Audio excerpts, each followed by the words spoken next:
Larissa Thornton.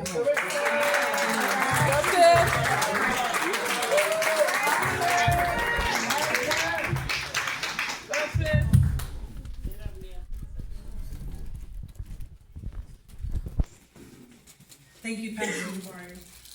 Hello, church family, and thank you for having me today. I feel really honored to have been asked to give my testimony. This is my very first time ever doing this, and I just want to welcome everyone and thank you for being here. Pastor Jabari and his lovely wife, Angel, have seen me when I first came through the doors of Positive Directions. And I began my recovery journey. I was kicked out of Harbor Lights for using drugs in the program, and I really wanted to stop, but I just didn't see how. I didn't know how to surrender my life to God and give my problems and my struggles and my worries, cares, and concerns to give it up to God, because He has the ultimate power in my life. And God has saved me and delivered me from the disease of addiction. It's something that I fight a battle for all the time. Like he said, who has a smile on their face, who's dressed up, and who's going through a silent battle. And that was me. Just on Wednesday, I said, I want the keys to my place and I'm going to have a drink.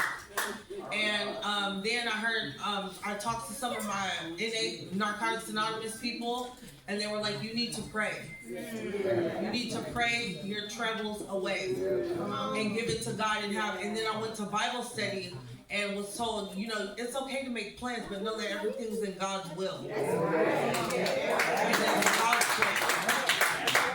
And so I did, and God told me to stay where I'm at and sit down and be patient. And that's one thing I'm learning, is to be still.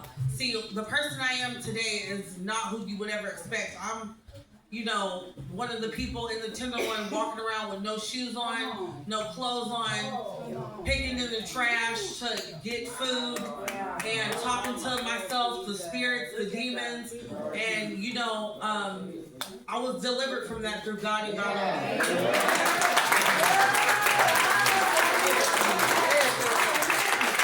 was no psychiatric medication, no pharmaceutical drugs that they should give me to take away the gifts that God has bestowed upon me in my life.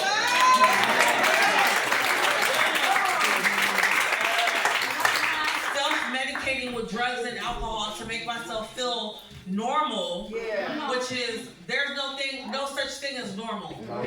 When you believe in God, you can hear people praying. You believe that your prayers are answered. You hear God's voice speaking to you, guiding you along the way. Knowing that you are never alone, because God walks with you. Jesus walks with you. And is always by your side. Even when I was on the streets, I was never alone. I thank God for that. And now it's just like I actually have a life.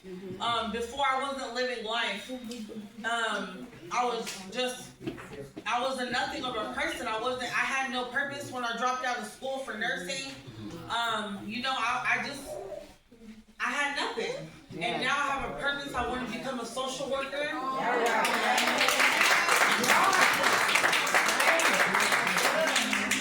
And give back and help the people that when I was on the streets, on the sidewalk, laying down with no blanket, no food, no water, somebody came up to me and offered me a hot plate of some hot cocoa, a shower, just a place to go in the church, and people prayed for me, and those prayers worked. My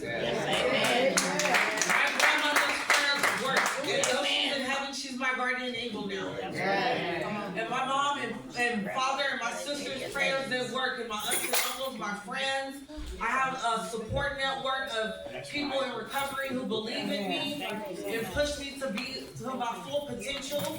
And they see in me what I don't see in myself. See, when I look in the mirror, I do my affirmations and tell myself, I can do all things through Christ who strengthens me. I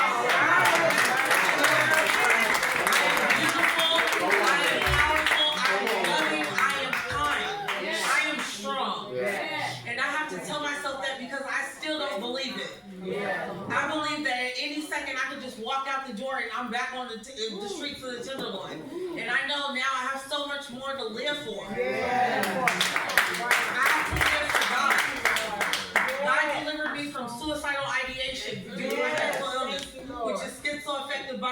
doing this for since I was 19 years old. I'm 33 now, and I made it. I beat the system. I did not let that cry in my life because God has the ultimate authority and power over my life. He says when I'm going to go and when I'm going to stay and what I'm going to do, and I'm happy to have the direction.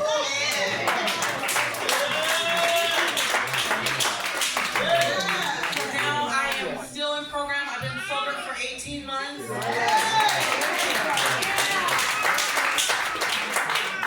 I'm working as a desk clerk at TNBC and with the Glide Recovery Fellowship at Glide Memorial Church. And